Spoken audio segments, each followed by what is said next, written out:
नमस्कार, मैं डॉक्टर भाविका ढींगरा वैद्यश्री आयुर्वेदा की तरफ से आज मैं आपको बताने वाली हूँ कि चिकित्सा किसे कहते हैं या उसके कितने प्रकार होते हैं। रोगों का हरण करना चिकित्सा कहलाता है या फिर a manner of applied remedies is known as treatment. Ayurveda में चिकित्सा के बहुत सारे भेद होते हैं।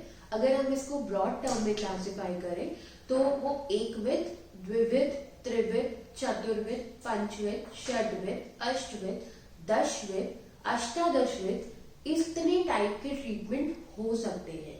बट अगर हम मेजर यानी कि बहुत इंपॉर्टेंट चिकित्सा को पकड़कर चले तो आयुर्वेद का सबसे इंपॉर्टेंट ट्रीटमेंट प्लान है निदान परिवर्जन, यानी कि जिस कारण से हमें वो डिजीज हुई है उस कारण या उस कॉजेटिव फैक्टर को कट करना।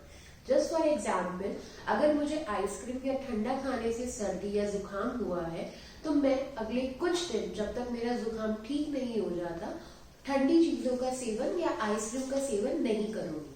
अगर मुझे धूप में जाने से स्किन पे रैशेज होते हैं या स्किन बर्न होते हैं तो जब भी मैं धूप में जाऊंगी तो या तो मैं खुद को प्रोटेक्ट करके जाऊंगी या मैं एक्सट्रीम धूप में बाहर नहीं निकलूंगी। इस तरीके के ट्रीटमेंट को हम निदान परिवर्जन कहते हैं।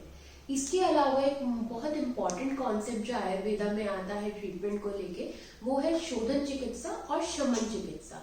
शोधन चिकित्सा is basically bio purification treatment और शमन चिकित्सा इज पैलेटिव रेमेडी या पैलेटिव ट्रीटमेंट। जो शोधन चिकित्सा होती है वो हम बलवान व्यक्ति में या बहुदोष अवस्था में करते हैं और जो शमन चिकित्सा होती है वो हम हीन क्षीण व्यक्ति में या फिर जिनके दोष एक या दो ही डिसबैलेंस है या बहुत ज्यादा मात्रा में डिसबैलेंस नहीं है उन लोगों में हम शमन चिकित्सा करते हैं।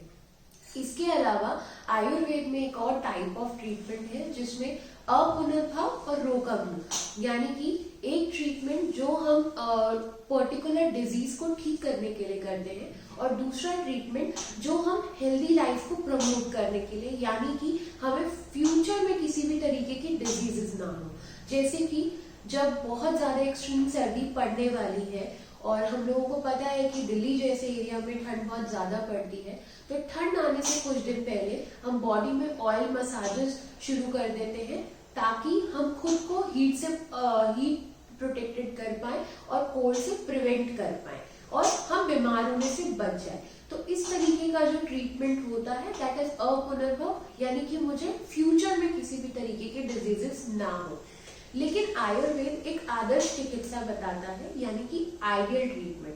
आइडियल ट्रीटमेंट वो ट्रीटमेंट होता है कि जब आप एक डिजीज को ठीक कर रहे हैं तो उसके ट्रीटमेंट की वजह से आपको कोई और डिजीज ना हो, यानी कि जो आपके कम हुए दोष हैं उन्हें हमें बढ़ाना चाहिए, जो हमारे बढ़े हुए दोष हैं उन्हें घटाना चाहिए और जो दोष प्रकोपित हो गए हैं उनका शमन करना चाहिए और जो दोष सम अवस्था में है उनका पालन करना चाहिए।